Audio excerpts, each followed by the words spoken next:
auch Kampfpanzer zur Verfügung stellen vom Typ Leopard 2. And today I'm announcing that the United States will be sending 31 Abrams tanks to Ukraine, the equivalent of 1 Ukrainian battalion. Secretary Austin has recommended this step because it will enhance the Ukraine's capacity to defend its territory and achieve its strategic objectives. Voilà l'addition que l'on peut faire aujourd'hui. L'Allemagne annonce 14 Léopard 2, la Pologne 14, la Finlande 14, la Norvège 8, l'Espagne entre 20 et 54, les Pays-Bas 18, le Danemark 6 et le Portugal 4. Total entre 98 et 132 Léopards. Les États-Unis annoncent 31 chars Abrams. Les Britanniques qui ont ouvert le bal promettent 14 Challenger 2. Au total, cela ferait donc jusqu'à 177 chars d'assaut.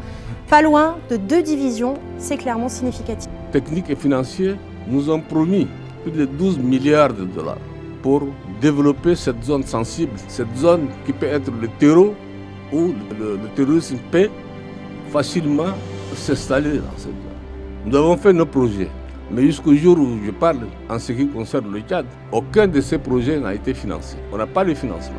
On nous accorde, cadre de l'Union européenne, sur tout ce qui a été financé. Qu'est-ce qu'on a demandé? 12 milliards d'un côté pour le développement et 400 millions de dollars pour équiper nos armées, pour faire face à la situation de l'agression, de l'insécurité contre le Boko Haram.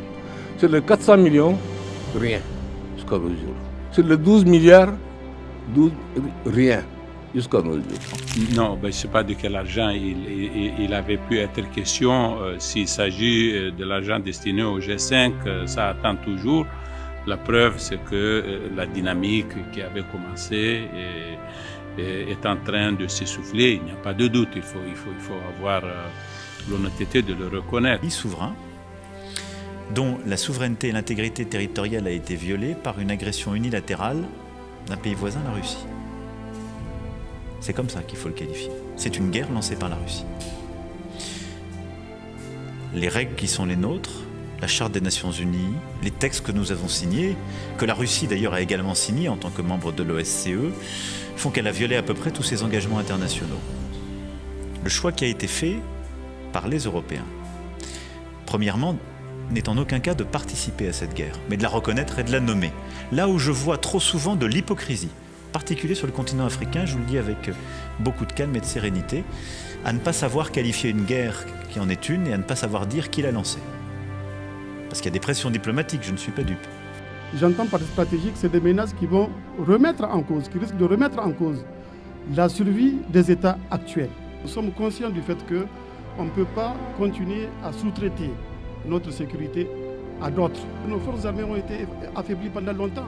Nos forces armées ont été affaiblies par les programmes d'ajustement structurel successifs qui ont été imposés au continent africain parce qu'il faut se souvenir qu'il y a des années où on a cru penser que mettre l'argent dans la sécurité, mettre l'argent dans les forces de défense et de sécurité, c'est jeter l'argent par la fenêtre.